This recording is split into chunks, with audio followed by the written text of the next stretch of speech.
Trying to decide on a career path was one of the hardest things for me to do when I was younger. I always knew I wanted to work with and help the environment. It wasn't until I took AP Environmental Science in my 11th grade of high school that I decided to become an environmental engineer. I loved this class and had a teacher with a very hands-on approach to introducing the material to us, full of activities and examples to demonstrate the concepts we were learning. One of these experiences that sticks out to this day is when we had to test the school's water supply. We were divided into groups and given water testing strips, the kinds that had various squares that would change color in response to different chemicals and materials in the water. Each group was given different locations to test, and our group got one of the bathrooms on the third floor, the band room water fountain, and the boys' locker room out on the football field. Our group set out to collect our data. Since our classroom was on the third floor, we decided to get the easy one out of the way first.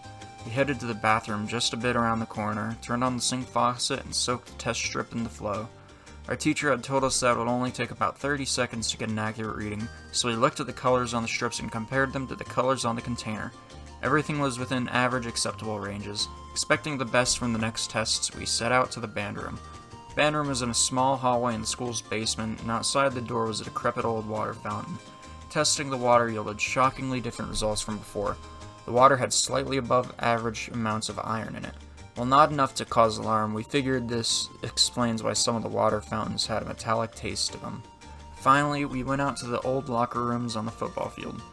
We entered the dingy building housing the boys' room, turned on one of the faucets at the sink, and stood aghast as filthy yellow water poured out of the faucet. We all knew instantly that something was wrong with the water.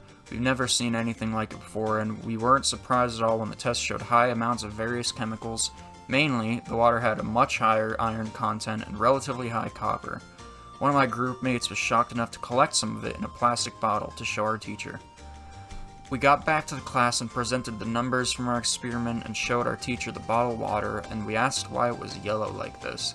She said that the outdoor locker room pipes had high amounts of iron in it because they were very old and the pipes had rusted through, which also changed the color of the water. This experiment was one of the reasons I decided to go into environmental engineering. It's easy to read about environmental problems like water and air quality, or read about Flint, Michigan or something, but to see it firsthand in a place that you drink water from every single day is eye-opening. And after researching what career paths would be best to help remediate and avoid things like this and environmental disasters, I settled on environmental engineering as the career path for me.